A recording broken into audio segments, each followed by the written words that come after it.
Ari na, nag-staycation kami ng beb sa Lipa. Di kami gumayak na ng mga alas 12.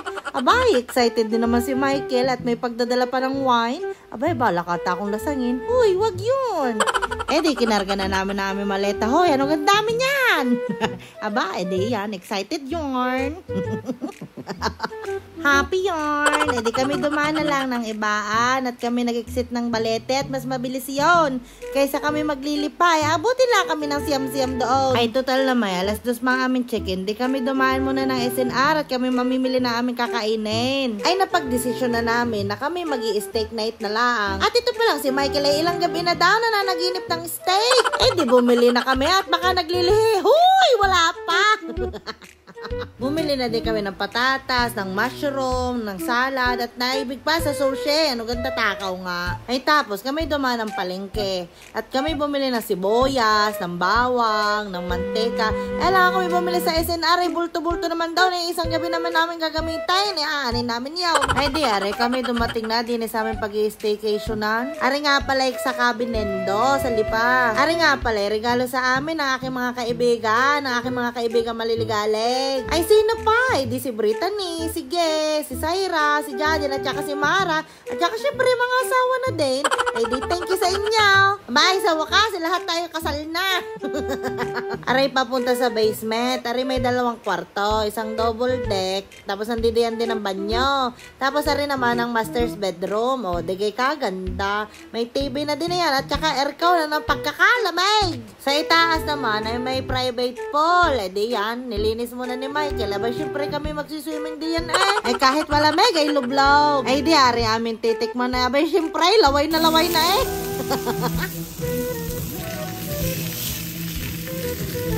Ay, kuru lang. Ay, talaga naman nakakapaglaway na. Ay, ano nga naman pagkakasarap ng steak? Ano? Ay, kahit matataas ang uric ay dalay. Alang ay, pagkakasarap na yan.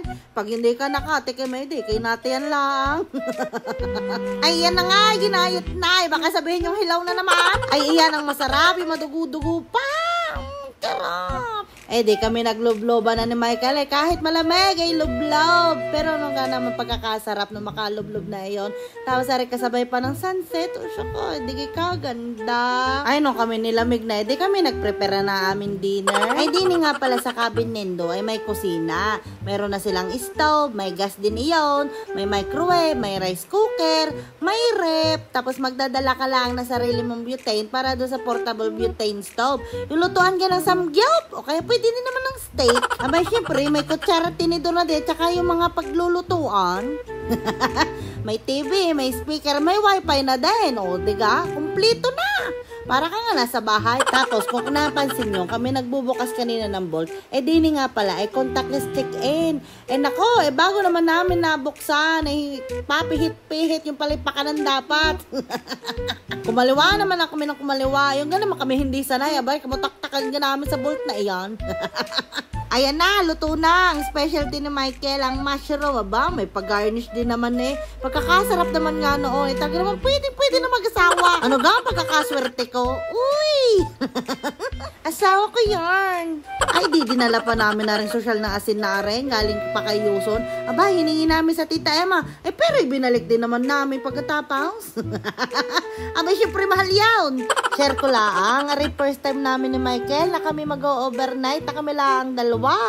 Kaya na may ari dilubos-lubos na namin. Syempre, steak night agad. Ganon. Ay, na, tumagay na si Michael. Ano nga naman pagkakasarap na rin binos pumanti na. Baka kayo mapatanong kung naubos namin na rin. Abay, syempre, hindi.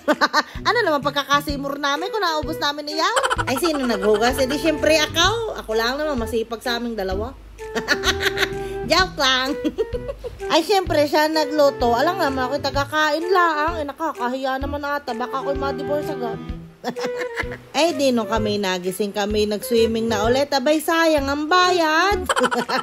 Sinulit na yan. Na kami nagpaligsahan pa. Sabi ni Michael, mas magaling ako sa iyo. Abay, talaga man tirapik pa aking kamay. Di ako yung nagre-reklamo. Sabi kayo, sakay! Di pagkatapos kami nag-check out na. Ari nga pala, 11 a.m. ang check out din sa Cabinendo. Pagkakasecure naman, pagkakadaming CCTV sa labas. Di ari na. Siya, sige na. Bye-bye!